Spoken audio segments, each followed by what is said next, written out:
So the first thing in this chapter is calculating the work done on or by a gas. Now, every single situation in chapter 12 is going to be this. It's going to be a gas in a cylinder with a movable piston. So in here we have a gas, and then this thing right here is a piston that can slide up or down. And there's no friction. It's a frictionless piston, and the gas is trapped in there. No gas is going to leak out. So I want you to imagine the gas pushing up on the piston and pushing the piston some distance, which we'll call delta x. So the piston gets pushed up, displacement of delta x by a force F.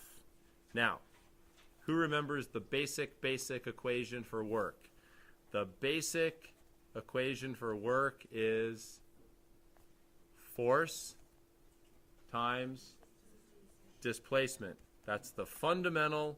You learned that back in chapter 5. Okay? What has to be true when you're using this equation? The force and the displacement must be parallel. So just a quick review, since we're coming up on the final exam. A quick review. What equation is almost identical to this? The torque equation. Remember this? Torque equals FD. So notice they're basically the same equation. What has to be true in the torque equation? Perpendicular. In the torque equation, force and distance perpendicular. In the work equation, parallel. So looking at this situation, is the force parallel to the displacement? Yeah, so we're good. Now, a very common thing when you're dealing with gas is pressure. What's the basic definition for pressure? There's an equation for it. Pressure is defined as force over area. Okay? What's the unit for force? The metric unit for force? Newton. How about for area? Meter squared. Now, a Newton per meter squared has a name. It's called a Pascal. Now, when you're going through this chapter and you're doing problems, you always want pressure to be in pascals. So you got to be aware of that. In the homework set, they're going to try to trick you and give you the pressure in atmospheres. So you have to go, atmospheres, convert it to pascals. 1 atmosphere is 101,300 pascals. So now look, take this pressure equation and then rearrange this equation for force. What would force be equal to? Just algebraically rearrange it. Pressure times area. So now take that and plug in to the work equation. So all I'm doing is I'm deriving this work equals P delta V for you. So it kind of makes sense. So force is pressure times area. That comes from the pressure equation times delta X. Now look, area times delta X. What would that be? So area, that's the area of this piston, the cross-sectional area. If you take the cross-sectional area of the piston and multiply it by how far the piston slides, what would that be? Not just volume, it's going to be change in volume. So this is where we get P delta V, a very, very common equation for this chapter. Okay? You need to know that. Work equals pressure times change of volume. Now, do you think this equation has a sign convention? Of course it does. Of course it has a sign convention. The sign convention goes like this. So notice up here it says work done on a gas or by a gas. Okay, here's what we mean. Here's what we mean by on a gas. If the piston gets pushed down, that's work done on the gas. That's considered positive. Can you guys visualize this? So like here's my coffee mug right here. So here's a cylinder, and then pretend there's a piston in this cylinder. Work done on the gas is the piston being shoved down. That's work going into the gas. So what would be work done by the gas? That would be if the gas pushes the piston up, okay? So simply put, and if I were you, I'd write this down. If the piston goes down, that's positive work. If the piston goes up, that's negative work. Piston going down is positive work. Piston going up is negative work. And try not to just randomly memorize that. You want to just understand it. A common analogy I make is instead of it being a cylinder with gas, pretend it's your bank account. If you put money into your bank account, what do you consider that to be? Positive. If money comes out of your bank account, that's negative. So it's like this. Ready? I'm going to really show it to you here. So here's the gas. Work going in, right? You're pushing the piston down. That's positive. Work going out is when the gas pushes the piston up. That's work going out. Does that make sense? Okay. So, just to make sure everybody's got this, what does pressure have to be in? Pressure must be in what? Pascals. Volume must be in what? Cubic meters. If you have pressure in Pascal and volume in cubic meters, what will the work come out in? Joules. Work is measured in joules. A Pascal times a cubic meter comes out as joule. And a joule is a kilogram meter squared over second squared. Okay? All right. Now, next thing.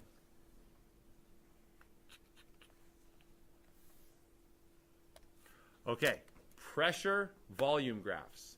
You are going to be analyzing pressure volume graphs a lot. So pressure on the y, volume on the x. Now, I don't care what graph it is, in what whatever chapter we're in, whatever topic you're going over, on any graph in physics, there's two possible things to analyze.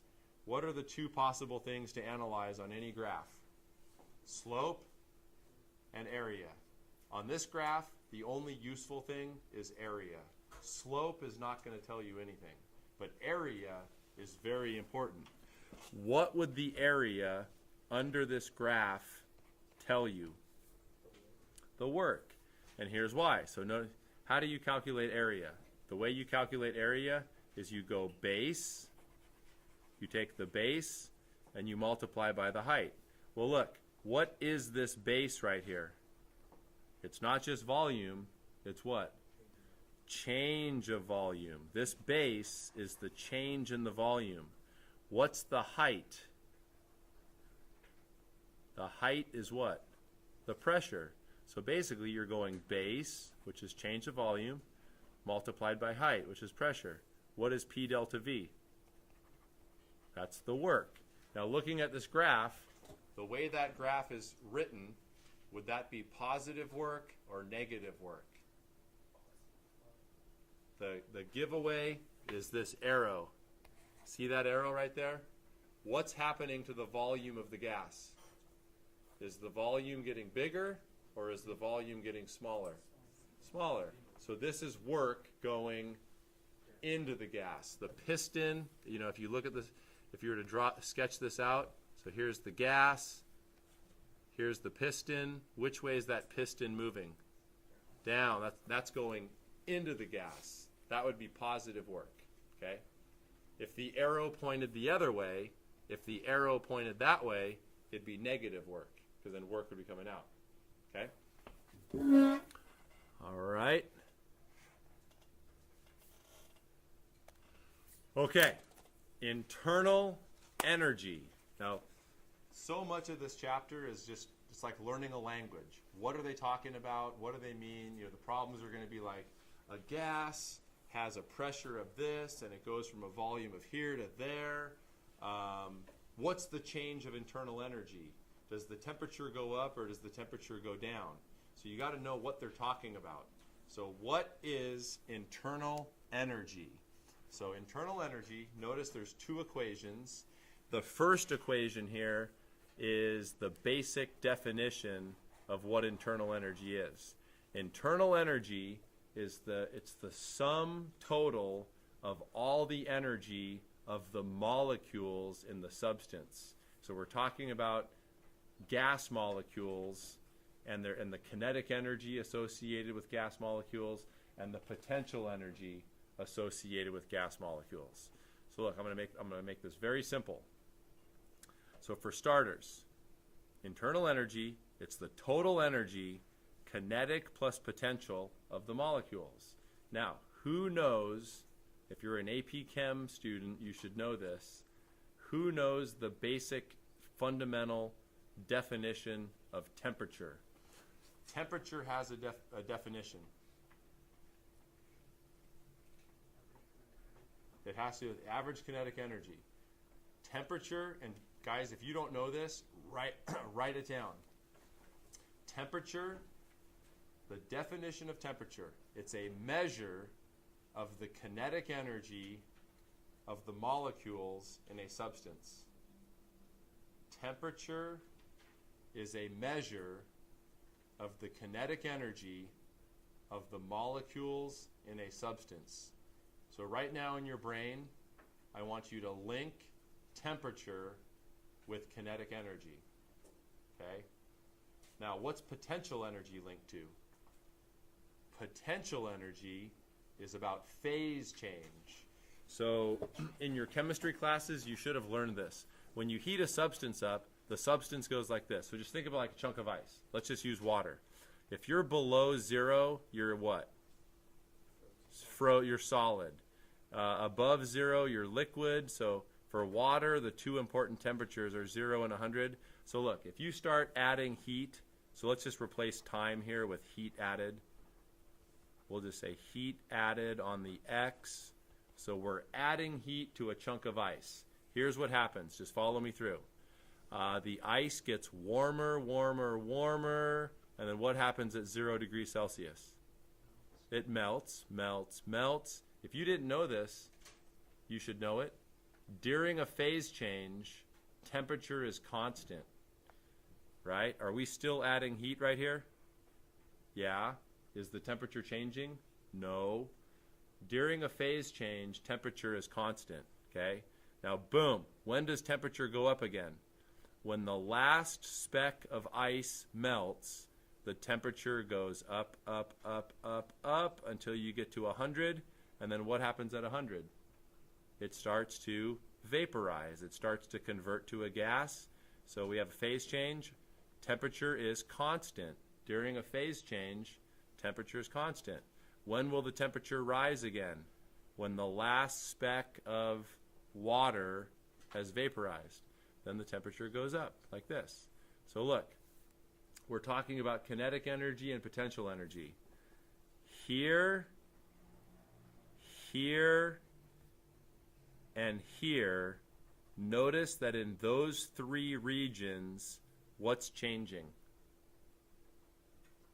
The temperature. So those three regions are kinetic. Kinetic. Kinetic.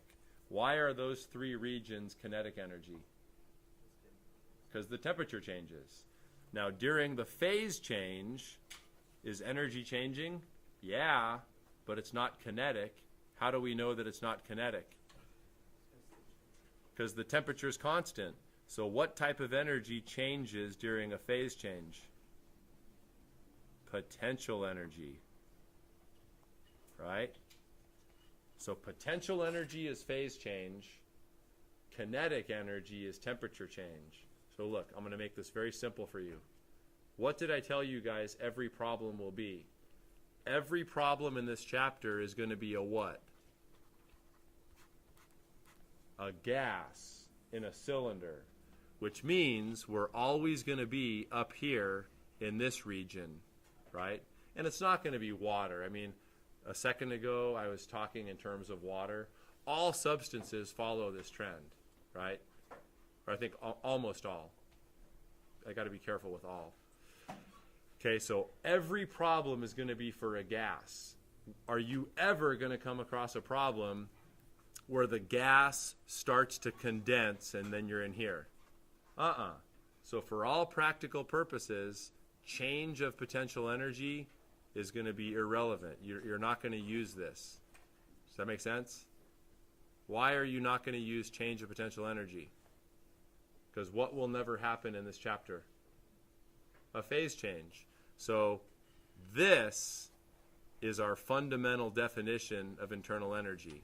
I mean, yeah, technically it includes potential energy, but we're never going to include potential energy. So if internal energy changes, just follow me here. If internal energy changes, that means what? The kinetic energy changed. And if the kinetic energy changed, what's kinetic energy linked to? Temperature.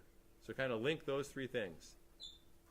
If internal energy changes, kinetic energy changes. If kinetic energy changes, then temperature changes. Okay? Now, this second equation. What's this second equation all about? Well, the second equation is how you actually mess with internal energy. If you're going to actually change internal energy, there's two ways to do it. So what's Q? Q is the symbol for heat. What's the unit for heat? I'll give you a hint. It's a form of energy. Joule. And then what's W? Work, which is also joules. So to change the internal energy of a gas, you can either add or remove heat, or you can add or remove work. What's the sign convention for this? If heat or work goes into the gas, that's considered what? Positive. If heat or work come out of the gas, that's considered negative. If your internal energy changes, what does that tell you? Well, if the internal energy changes, the kinetic changes, which means the temperature changes. Okay? All right, let's try a problem. So this is from the homework set. Okay. So here we have a gas being compressed at a constant pressure of 0.8 atmospheres. Whoa! 0.8 atmospheres? Is that going to work here? No, they're trying to trick you, or they're trying to make you mess up. What do you have to do to this atmosphere here? Convert that to what? Pascals. Okay, so it compresses a gas, constant pressure from 9 liters to 2 liters. Whoa. What do we have to do to these liters here? Convert them to cubic meters. Okay, in the process, 400 joules of energy leaves the gas by heat. Okay, in the process, 400 joules of energy leaves the gas by heat. So what they're saying is this. So here's the gas. Is heat going into the gas or out of the gas? Out. So that's going to be Q equals 400 plus or minus? Minus, because it's coming out, right? So they want you to calculate two things. What's the work done on the gas, A, and then B, what is the change in the internal energy? So you're going to be using these equations here. Oh, and the third equation, you're going to have to use work equals P delta V. That's for part A. So here are your answers. If you do it correctly, A, you'll get positive 567, and then B is positive 167. Okay, so take about 5 minutes. It's a pretty, I just want you guys to get the feel for it. This is like learning a language. What are they talking about? How do, So give this your best shot. These are what you need to know to convert atmospheres to Pascal and liters into cubic meters. Okay, so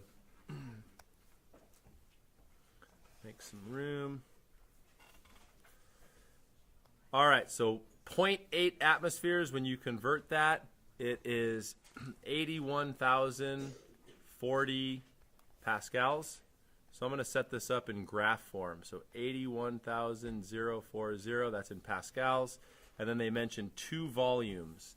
9 liters is 0.009 cubic meters. We'll put that as the starting point. And then 2 liters is 0.002 cubic meters. Okay, so we got starting point, ending point. So what the gas does is it drops in volume, right? There's the gas is being compressed, but the pressure stays constant, which is nice. Now, how do we find work done for this situation? The work done is going to be the what? The area. So work equals P delta V. The pressure is 81,040 pascals. And then what's the change of volume? 0.007 cubic meters. So this comes out as 567 joules. Would that be plus or minus? Plus, because what's happening to the gas? The gas is being compressed. That's work going into the gas. So that's part A.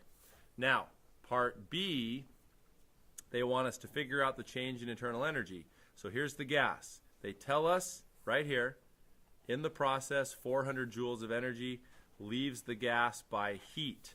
So we have heat coming out, so that's negative, right? Negative 400. And then what happened to work? Work went in, right? So that's plus. So we have 567 going in, 400 coming out. If you look at this second equation right here, the second equation, so that's going to be negative 400, that's the heat, plus 567. So what's the change of internal energy? 167 plus. Does the temperature of this gas go up or down? Up. It's got to be going up. Because look, we said that the first equation basically becomes this. Why is it basically just that part? Because what's potential energy all about? Phase change. Do we have any phase change in this situation? No. Nor will you ever in chapter 12. There's no phase change in chapter 12. So just cross that out. So look, what happened to our internal energy? Did it go up or down? The internal energy went up, right? That's plus, which means the change of kinetic must be what? An increase. Well, if the kinetic energy is going up, what's kinetic energy always linked to? Temperature. So the temperature went up. This chapter is like learning a language. You know, you got to know what they're talking about, and you know. Okay, we'll pick up with this tomorrow.